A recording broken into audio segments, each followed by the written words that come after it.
What's going on, Internet? Welcome back to Horror Talk. My guest tonight is Ryder Houston, director of the movie I just reviewed, Rapture in Blue. And if I'm not mistaken, this is your first feature.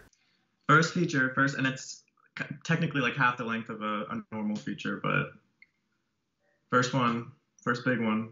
I mean, hell yeah. I mean, for a first feature, it's awesome. I said it in the review, it's really, truly impressive. And before we get into any of the specifics, I do want to hear your description of Rapture in Blue based on, your opinions on it, because I've got my own, views on it, but I want to hear what you have to say as the writer-director. How I would describe it? Well, there's a running gag in my cast that, like whenever people ask us what the movie's about, they always jokingly mock me and they go, "It's about a boy in trouble," because I would always like keep it really vague and in the classic like Lynchian way, and Sure. I have some qualms about people like focusing a lot on the like specificities of the plot and the fact that it is about like a sexual identity crisis and that it is like a really queer story, because to me like it really was just about like a human experience about denial. And just, I think to me, like, the fact that he's gay is just a circumstance of the plot. That is a fascinating way of putting it, and I think I'm inclined to agree, even though I definitely use some of the descriptions that you said irk you a bit. Before I dive into all of that, talk a little about your own film career and your relationship with David Lynch, because that's what I want to hear about. Okay.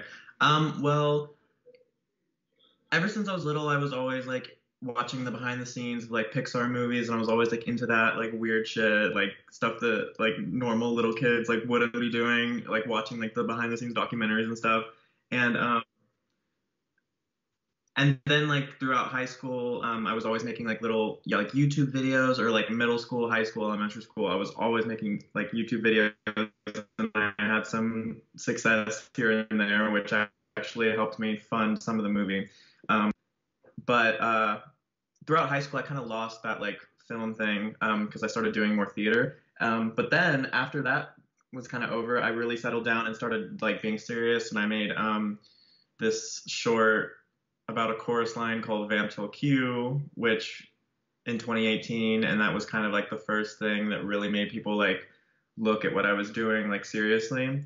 And then I was gearing up to do Rapture, and I was like, well, you guys ain't seen nothing yet. But with David Lynch, it was always I think it was like 2016 when I saw I Twin Peaks had always been like in like my periphery. It was never something that I like really like. I had known the name, but I had never known like what it actually was. My friend had like recommended that I watch it because it's just bizarre and insane. And he boasted about Fire Walk with Me and was like, this is like the TV show to the max. Like they like have like nudity, swearing, and it's like the full experience. And so I was like all about that. And I think, and I'm not sure, I think I watched the TV show first, but I was about to say I think I watched Fire Walk with Me before I even saw the TV show. So that was really like the first time that I really fell in love with Lynch, and then I just dove into the rest of his career. And then whenever I finally saw Lost Highway, I was like, oh, and that really, Rapture in Blue, the script had always started out as something that I was doing in high school, and I never really like knew what to do with it or how to go about it. And then after I saw Lost Highway, I was like, this is what I want to do with it. And that really was tonally the most inspirational thing for Rapture in Blue, because it was just that point in my life, like I was dating someone that was like into like Marilyn Manson and Smashing Pumpkins and stuff like that, and I was just really interested in the fact that he did like this neo-noir like movie, but it's like injected with all this like gothic like late 90s like subculture, and I was like, that's so interesting. And that was like a little corner of the world that I wanted to explore in Rapture in Blue, and I think that was the main thing that brought it to life. So like I said, I have my whole take on this movie, and feel free to tell me if I'm right or if I'm wrong, or if you really want to emulate Lynch, feel free to say nothing.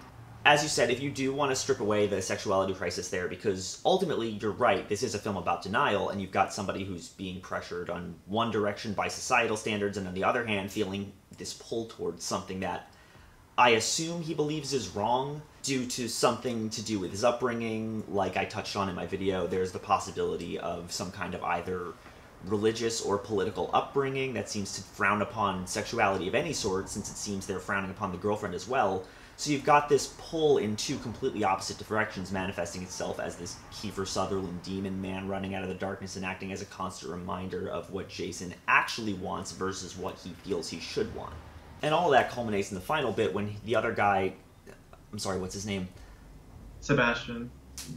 Sebastian, thank you. Yeah, when his head pops like a watermelon. When he gets bashed in, Sebastian gets bashed in. Ah, nice! But yeah, that's the point of Jason just mentally breaking because he can't accept the truth about himself, and the part of himself he can't accept is manifesting as, like, Kiefer Sutherland, and he ends up...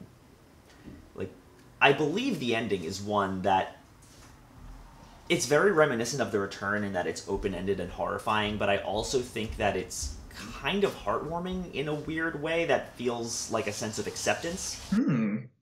Acceptance. I mean self-acceptance in that, like, the whole making out with his own reflection thing is both a literal and metaphorical, and I think there's something to be said about that, like, being the final moment of the film before the hard smash to black and, like, fade out scream.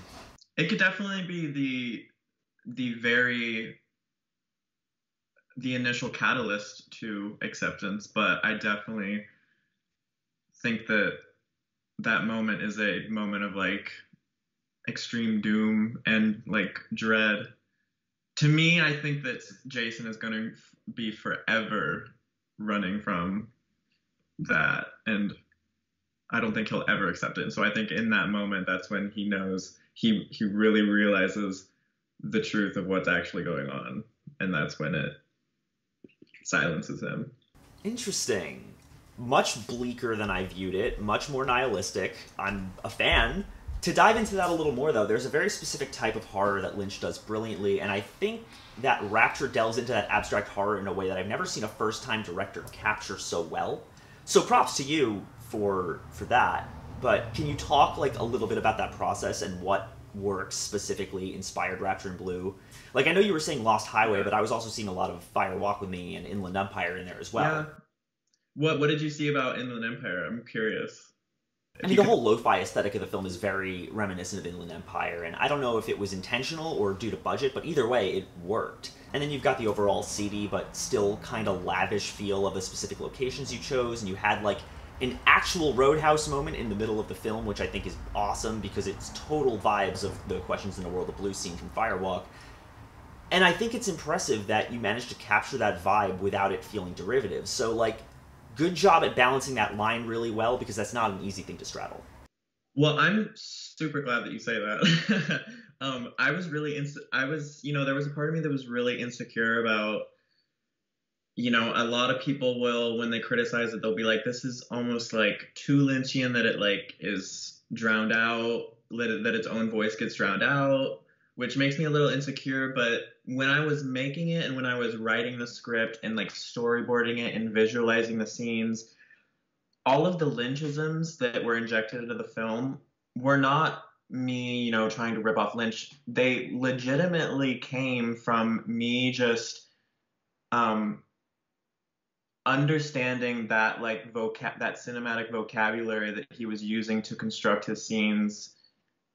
Definitely not to the skill that he does it, but just to, like, I just really resonate with that language that he was using, and I was like, well, this, of course, is just the way to portray what I'm trying to tell. Like, I like, there's no other way I can do it. Like, this is the way that it feels so right, and I just, really, it was about, Lynch goes, like, stay true to the idea, keep your eye on the donut, not the hole, and that was really what I was doing. I was just doing what I saw in my head, and I wasn't going to compromise just because it was too Lynchian. Like, this is just the way that it happened. But I think there's something to be said about the fact that it's not just Lynchian. Like, you're taking techniques that the big man perfected, and you're using them to tell your own story in your own voice. And I think that's very interesting, too, that you're not only able to understand that cinematic vocabulary in a way that's makes you capable of effectively translating it to film.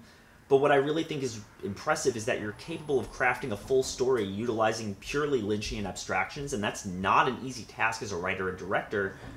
And it's kind of mind-blowingly cool for someone at your age. Like, how old are you again? The only reason why it happened the way it happened is because I was like in a deep, committed, loving relationship with David Lynch, and it was like truly just out of a place of intense love and passion. I mean, I like to think that we're all in a collective polyamorous relationship with David Lynch at all times. I mean, I certainly am. It's fine. He can do what he wants. I love that. That's something where I don't know.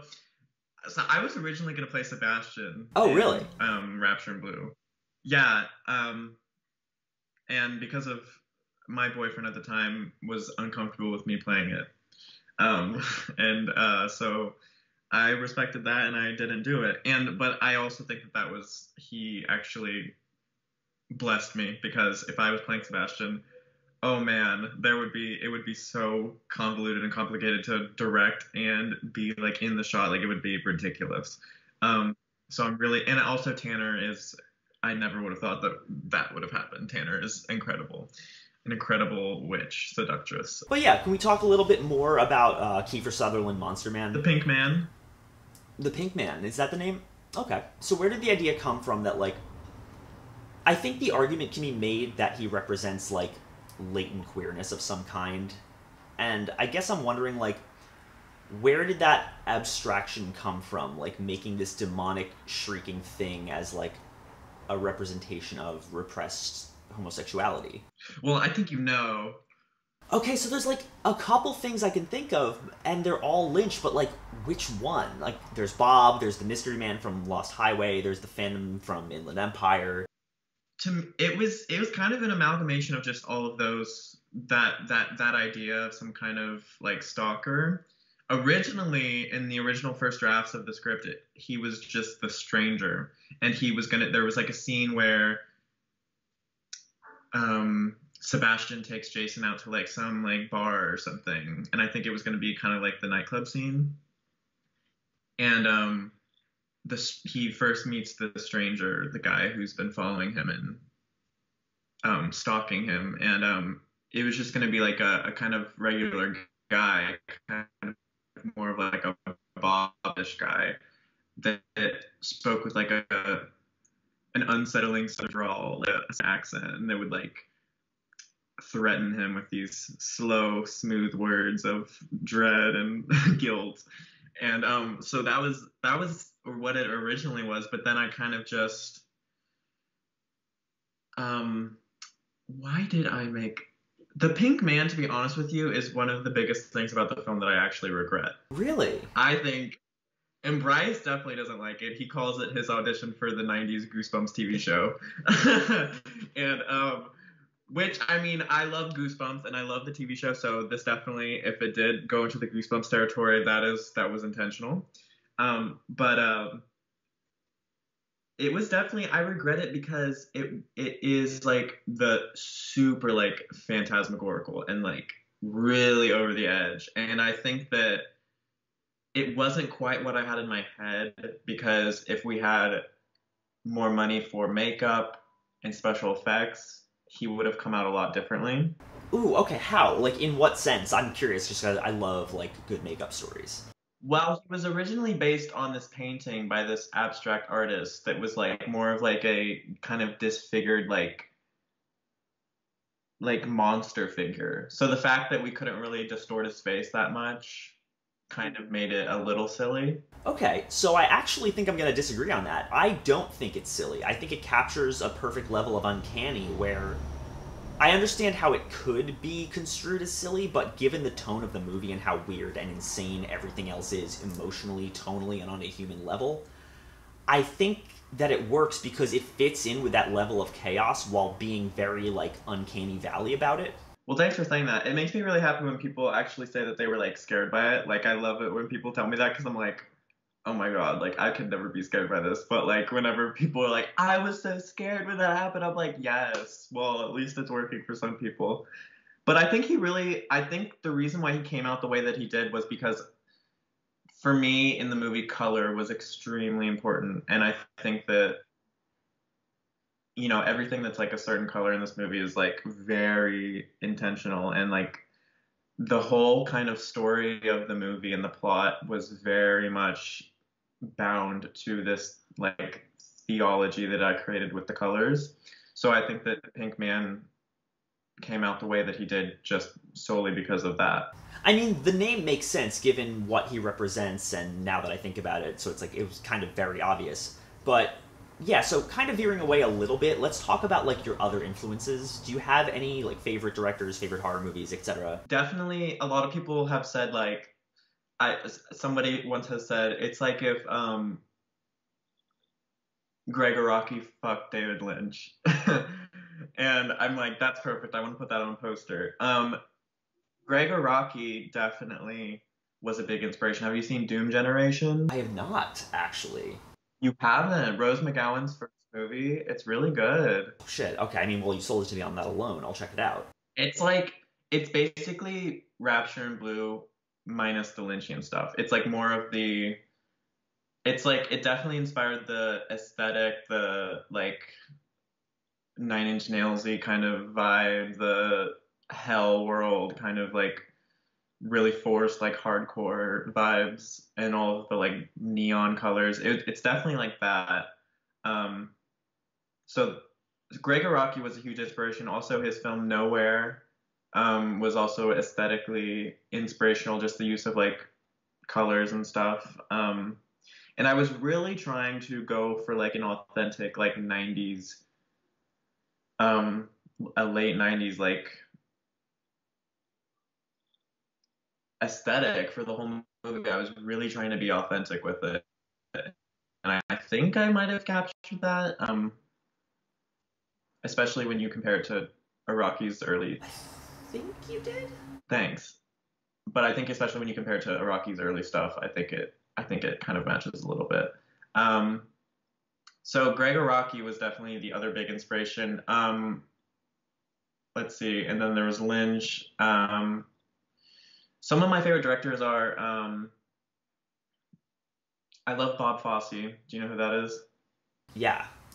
Yeah, the musical theater director, and he did a bunch of films. I love his sensibilities and his kind of darkness, and that's gonna come in handy for my next film that I'm doing, which is more theater based. And I just my favorite horror films I think are like the original Nightmare on Elm Street. That's just like such a like the first movie in itself is just such a like intense like the it's so good, it's so good. That was actually my first horror movie I ever saw. I mean, I stand by Elm Street 3 being the best in the franchise, and I stand by that movie being the only reason I'm still squeaked out by tendons to this day. And you actually answered my next question already, in that I was going to ask about your next upcoming projects and whether or not you were going to be using those Lynch influences or if you'd step into something new. But like you said, I mean, you said your next thing is going to be more based in theater and Broadway. Yeah, it's definitely I'm going Lynch is always going to be a heavy influence just because I just resonate with his style a lot, but it's definitely not specifically based on any Lynch movie in specific. I mean, besides Mulholland Drive, but really to me it doesn't really feel like that. To me, I'm focusing more on like more like De Palma stuff and more like Carrie, like that like Phantom of the Paradise. yeah, and then also really like Bob Fosse and that kind of more like theater inspired stuff. I mean, I saw this as a deeply personal movie. You said that's not the case. So if you want to, you can delve into the parts of this that are based in reality if you're comfortable doing that, and what parts are just totally fabricated. I do want to hear about your relationship with this movie as a whole. Well, it's really interesting because after I made this movie, I wasn't thinking about it when I made the film because to me, and like I said, all of the stuff about sexuality and all of the gay stuff was really just like a circumstance of the plot and a circumstance to like move the story forward. Because I'm like, okay, he's running from something, blah blah blah. What can I do? Oh yeah, he's gay. Let's do that. Well, it wasn't so nonchalant, but it really wasn't like I wasn't like I had something really strong to say about being gay. It just happened. And it's really weird because after I look back at that movie, I wonder, I'm like, wow, this really is, it's about like, it's really like internally like homophobic and like really like about somebody's struggle about coming out. And it's weird because I actually had it really easy. Like in high school, in a middle school, I mean, there when I was a little kid, like there were like stupid comments that would like count as bullying and stuff. Like, are you gay? But like in high school, I really kept to myself. I wasn't really picked on because I kind of just was like really, and I had like a really good group of friends, and I was just really like secure with who I was, and so I didn't. There wasn't ever like an issue with it. So it's kind of strange to me that this movie came out this way because there wasn't ever really a time besides when like I first started realizing that I was gay, like in middle school, like that's the only time, which is, well, actually, whenever I first started realizing I was gay, like I would like, I remember like it was pretty devastating. Like I would look at myself in the mirror and be like, you're not gay, you're not gay. And I would be like bawling and like, or I would like cry myself to sleep. So, I mean, there is a little part of that, but I don't think about that a lot. That's not something that like haunts me. That's like something that is really like in the past. And like to me, being gay is such like a meme now that I'm like, it just really doesn't bother me. So it's crazy that this film came out the way it did. And it makes me wonder if people who watch it think that it's like a really personal story like you did. But it really isn't. It really is just about like a boy in denial. And just being gay is just happenstance. So it really just is about like the core like human themes that it's about, like the truth and lies and denial and running from the truth and reality and deception. And yeah, and I don't know, maybe the gay part just happened because I am gay. And so I was like, I'm not afraid to talk about this, but it really wasn't like a personal like anecdote. Yeah, I mean, that's totally fair. I think it's just very easy for things to feel personal, especially in 2020 with everything going on and with identity being such a key talking point in the discourse right now. Uh-huh. I think it's very easy to assign those personal touches to a movie like this, and I think that's a sign of good art. So, like, good job, man. I think maybe the reason why it does feel so personal is because maybe the fact that the story and the plot isn't extremely personal to me.